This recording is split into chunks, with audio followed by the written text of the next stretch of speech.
what's up, you guys? It's me, Chrissy, and I'm back with a book review of The Last Karankawas by Kimberly Garza.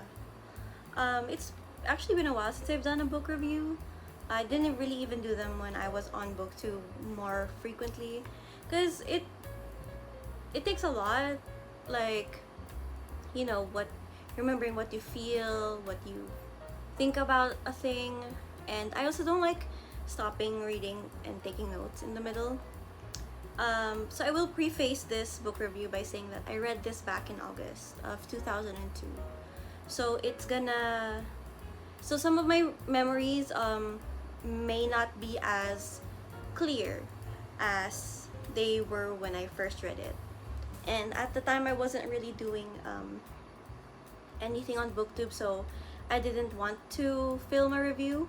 But since I'm back, I wanted to excuse me I wanted to give this book some justice because um it's the kind of narrative that I'm not really used to reading, especially from, let's say, someone who's a Filipino author.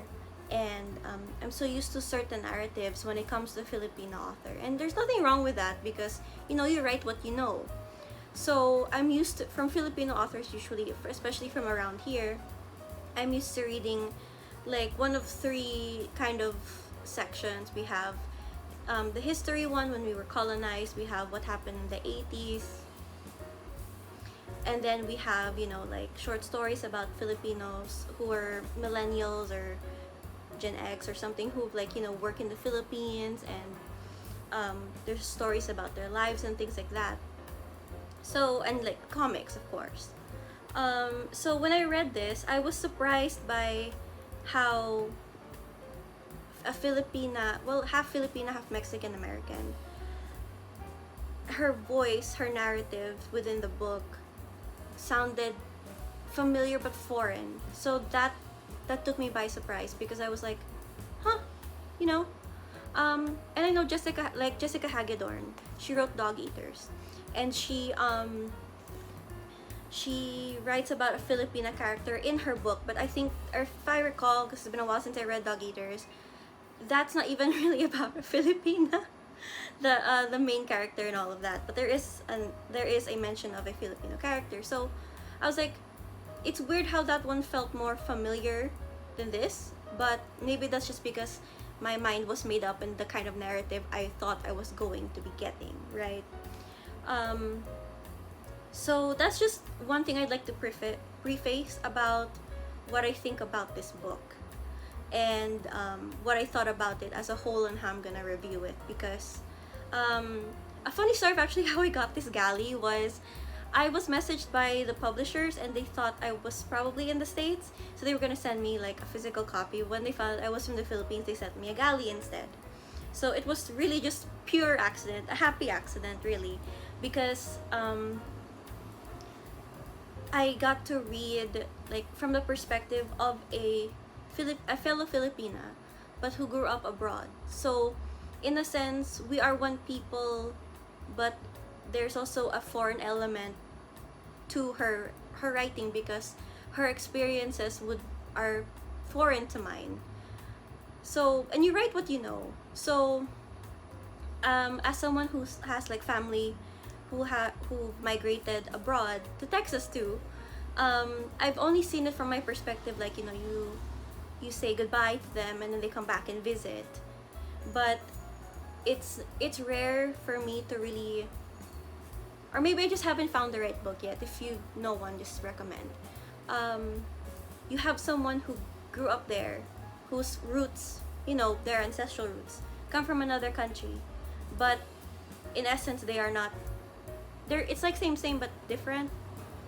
That's the only way I can explain. I'm not trying to offend anyone, but I'm just saying, like, from that perspective of someone who was expecting a narrative and it was something different, but it was a good surprise. Like, it took me a while to digest because I was already expecting a certain thing. But when I really sat down and thought about the way she wrote each and every character in this book, so I would like So I'm just gonna get into the review now. um, Imagine a community set within Texas right before a storm, Hurricane Ike. Yeah.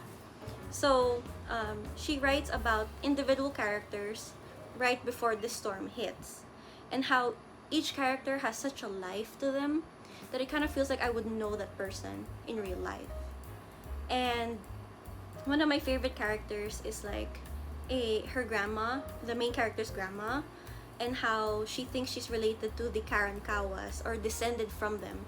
But in this story, the Karankawas are a tribe of people who predate like the founding of Texas, and how they're almost considered like a myth because they don't exist anymore. But in real life, the actual tribe, I think, is trying to revive their culture and gain notice from the government. So in this story, like, the grandma really believes that she's from these ancient people, and how a lot of her mystical traditions come like from them and stuff. But Carly, the main character, like, doesn't really believe it. And then there's an element of kind of like magical realism to to the grandmother in this story, because you know how all grandmothers are kind of magical anyway. Like, there's just this element of like sparkle to them. I don't know if that's just like from my experience with my own grandmother, but that's the kind of same feeling I got when I would read about the grandmother in this story. And how each character has a complex tie to another character, maybe like 2 stories back, and then it makes sense what they were talking about now that you're further along in the book. So in that sense, this is a very cleverly written book about a community. And an article I read said that this was like a book about short stories, but they all weave together, and I absolutely would agree, because I don't think this book would have worked if it was just like one narrative. But the fact that it was about a community of people and a diverse set of voices within a city that is just so loved, because the main character of this book is not a person, it's a city. It's the city of Galveston. So yeah, from what I recall and from what my thoughts are on this book, let me know. And I really do think you should pick up The Last Karankawas by Kimberly Garza if you haven't. Other than that, if you have anything further to discuss, we can talk about it in the comments below. So yeah, that's it, I guess. Bye. Pretty fun. I need coffee.